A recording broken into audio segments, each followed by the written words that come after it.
In a short while, I will be speaking to Dr. Marshall Garrett. He is affiliated to the organization called Progressive Rugby because we're going to be talking about the growing online social media trend that has medical experts, but also those involved in the game of rugby. It's got them worried.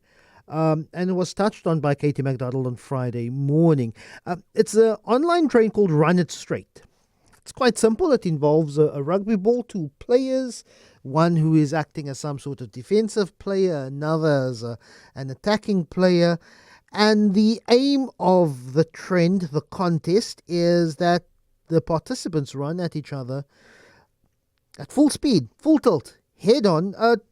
Emulates the American gridiron football or rugby style tackle, and it's to determine who can come up tops in this encounter. And it's two big rugby players running at each other at full tilt. And 2 weeks ago, there was a New Zealand lad, 19-year-old Ryan Satterthwaite. He died in hospital last Monday after such a challenge went terribly and tragically wrong. He suffered head injuries in the New Zealand city of Palmerston North. You've had the All Blacks rugby organization putting out a statement saying if you want to play rugby, join a club, join a team. We do not condone or tolerate this Run It Straight challenge. And there's been a growing call from sporting bodies, even a call to World Rugby. Get a handle on this as quickly as possible before you have more young people see tragedy in this way. Dr. Marshall Garrett is an honorary clinical senior lecturer in the School of Medicine and Life Sciences at the University of Glasgow, connected to Progressive Rugby. Good morning, Marshall. Really appreciate your time.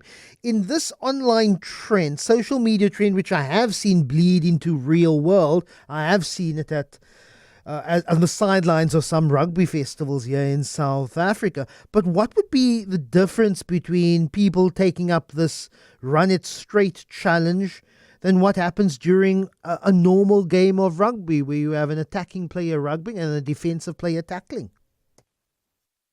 Well, I think that's a fairly good question for you, Bruce. It's very simple. Run It Straight is taking a distillate of a very small part of rugby, and it is expanding it into, dare I use the expression, the joy of major collisions. There is no teamwork involved. There's no attempt for tactics. There appears, from my viewing online of the various Run It Straight competitions that I've seen, that there is very, very little that can even equate rugby to this new emerging sport. It's essentially pure collision. Rugby is supposed to be a contact sport. It's not supposed to be all about the collision. There's no attempt to practice any form of proper rugby tackling etiquette, how to tackle properly, how to prevent injury of the attacking player, but also the prevent injury of the defensive participant. It's simply almost gridiron style, running and banging into each other. Do we know what was the genesis of this particular trend, Marshall? No. I've done quite a lot of online research looking at this, and I can't find an original genesis, as you very well put it. It seems that, excuse me, it seems that one particular facet of rugby has been taken. It is there purely to generate a gladiatorial event for individuals to watch. But I think the most worrying trend that I've been able to identify is that there's now monetization of this collision sport. And frankly, I find it very difficult to use the word sport. It's not a sport in my, or in the vast majority of people's lexicon. But what we have essentially is something much like power slap, which is, I'm sure you're more than aware, Yes. the other major collision in inverted commas sport that's taken off. But these appear to be being monetized. Power Slap is being supported by Dana White from the UFC. Mm, I don't know if there's any connection as yet with Run It Straight. But as soon as you start monetizing any form of gladiatorial combat, that starts bringing in a different inducement for individuals to mm, participate, rather than looking at the potential dangers of what they're doing. mm. With the advent of social media, videos that speak to the short attention span of its viewers, to the monetized content of social media platforms, what do people like to see? They like to see the big hits of either NFL Gridiron or the big hits of rugby union or rugby league.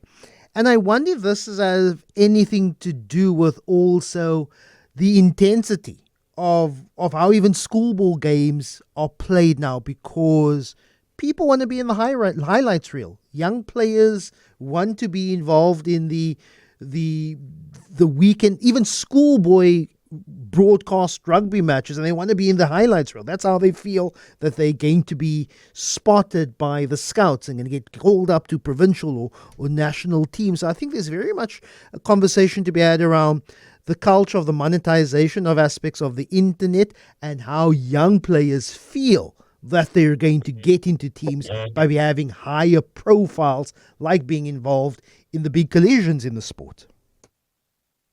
I think that's absolutely right. That from my advanced age compared to those that are playing rugby these days, there is unquestionably the TikTok generation. I believe from my daughter that TikTok lasts for 15 seconds. So it truly is your 15 seconds of fame. But I very much take your point that being in the highlights reel and attracting interest to your own personal brand for the possibility of progression is unquestionably part of it. But I think beyond that, that's obviously the participants. There has to be an appetite to induce monetization in the first place. And the appetite, very much for the social media generation, is a quick fix of action. The bigger the action, the flashier the action, the more they like it. And it's also, dare I say it, potentially looking at an aspect of rugby that a proportion of fans may be looking at and saying, well, World Rugby's changed the tackle heights, all the rest of it. And, we want to see the large unfettered impacts. In other words, rugby's being softened to a degree, and we still want to see that element of violence involved in our sport. And you can equate that to watching video games, watching movies, where all of these things are glorified. But none of those actually explores the potential damage that one can do. I looked at one of the professional, shall we say, Run It Straight competitions from Auckland just recently.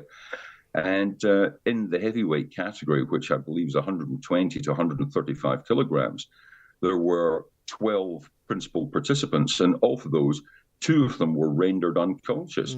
Now, if you are rendered unconscious in a collision, that is a definitive sign of a mild traumatic brain injury. So 2 of the 12 were rendered unconscious simply by participating.